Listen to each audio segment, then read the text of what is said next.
আজকে আমি আপনাদের সাথে যে ভিডিওটা শেয়ার করব, এই ভিডিওটা কিন্তু বেশ অনেক দিন আগের। আমি সকাল সকাল ঘুম থেকে উঠেই আমার গাছগুলোতে পানি দিয়ে নেব।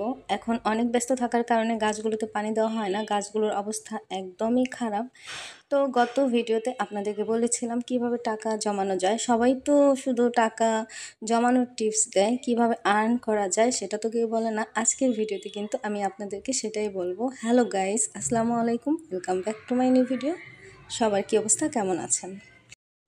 একদম ছোট্ট একটা ভিডিও আপনাদের সাথে শেয়ার করব। এই ছোট ভিডিওতে আমি কিন্তু আপনাদেরকে ভালোভাবে বোঝাতে পারবো না, তবে এইটুকু তো বলতে পারবো যে নিজে কিছু একটা করতে চাইলেই করা যায়। আপনি যতই ব্যস্ত থাকেন, ব্যস্ত থাকার অজুহাত দেখান, কিন্তু চাইলেই এর ভিতর আপনি সময় বের করে আপনি নিজে কিছু একটা করতে পারেন এবং ঘোরাফেরা, খাওয়া দাওয়া সব কিছুই মেনটেন করতে পারেন যদি আপনি চান। আজকের ভিডিওতে আমি আপনাদেরকে দেখাবো আমি কিভাবে পিঠাপুলির বিজনেস করি এবং কিভাবে সেগুলো ডেলিভারি দেই এবং কিভাবে একটু ঘোরাফেরা করি।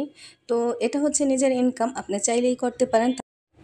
আর এইভাবে অনেক ব্যস্ততার মাঝেও আপনি নিজেও চেষ্টা করবেন কিছু একটা করার, তাহলে অবশ্যই আপনার জন্য টাকা জন্য অনেক বেশি সুবিধা হয়ে যাবে। চাইলেই তো টাকা জমানো যায় না, আর অনেক বেশি টিপস ফলো করলে টাকা জমানো যায় না। টাকা জমানোর জন্য অবশ্যই আপনাকে কিছু একটা করতে হবে। তো ভিডিওটি সম্পূর্ণ জুড়ে থাকেন, ভালো লাগবে। সারাটা দিন শুধু কাজ করলে কি আর হবে? একটু তো ঘোরাফেরা করতে হয়, তাই না? আর ঘুরতে যাওয়ার আগে তো অবশ্যই আমার কাজগুলো কমপ্লিট করে যেতে হবে। আজকে আমার 2 কেজি পুলি পিঠার অর্ডার আছে। আমি তো করব না, আমার আম্মা করবে, তবে আমি হাতে হাতে হেল্প করে দিব। আর পিঠা খেতে এত টেস্টি হয়েছে কি বলবো। আসলে মাপা মাপা তো তৈরি করা যায় না, যেটা বেশি হয় ওইটা খেয়ে টেস্ট করি।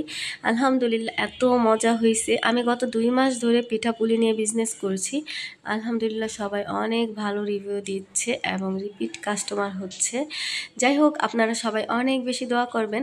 আর এই যে পিঠাপুলিগুলি দেখছেন, এগুলো আমি এখন তৈরি করে কমপ্লিট করে ফ্রিজ করে রেখে তারপর বিকেলে একটু বের হব।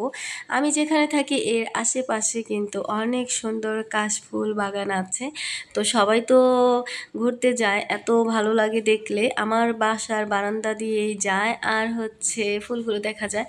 আর আমি শুনেছি যে একেবারেই শেষ হয়ে যাচ্ছে বৃষ্টি, তারপর হচ্ছে সবাই অনেকগুলো করে উঠিয়ে নিয়ে আসে, একদম কমে যাচ্ছে। তাই ভাবলাম যে থাকতে থাকতে আমি যাই, এত কাছে যাওয়া হবে না, আর অনেক দূর থেকেও মানুষ আসে ঘুরতে। তো এই যে দেখেন কত সুন্দর, এত সুন্দর জায়গা কি বলবো। একদম ফ্রিতে, এখানে কোনো টিকিট লাগে না, কিচ্ছু লাগে না, একদম ফ্রিতেই এখানে ঘোরাফেরা করা যায়। তো আমার কাছে এই যে জায়গাটা এত সুন্দর লাগছিল, ছোট ছোট দুবলা, এখানে হাঁটাহাঁটি করতে অনেক বেশি ভালো লেগেছিল। একদম গ্রামের পরিবেশ। আমরা কিন্তু গ্রামেই থাকতাম আগে।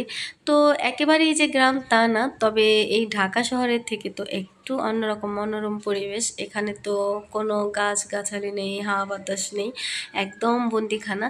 তো ভাবলাম একটু যাই, ঘুরে আসি। আর এই যে দেখেন কাশফুলগুলো, আসলে আমিও কিন্তু ব্যতিক্রম করিনি, আমিও কিন্তু কিছু কাশফুল উঠিয়ে নিয়েছি। আসলে দেখলে তো মনে চায় উঠিয়ে নিতে, কি করব বলেন।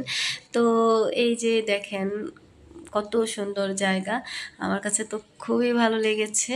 তো বেশিক্ষণ থাকতে পারবো না, যেহেতু বাসায় পিঠাপুলিগুলি কমপ্লিট করে রেখে এসেছি, ওইগুলো আমাকে সময় মতো ডেলিভারি দিতে হবে। তাই মাত্র 30-35 মিনিট থেকে তারপর হচ্ছে বাসায় চলে যাব। আপনাদের কাছে কেমন লাগলো আজকের ভিডিও অবশ্যই কমেন্টের মাধ্যমে জানিয়ে দিবেন। আজকের মতো বিদায়, আল্লাহ হাফেজ।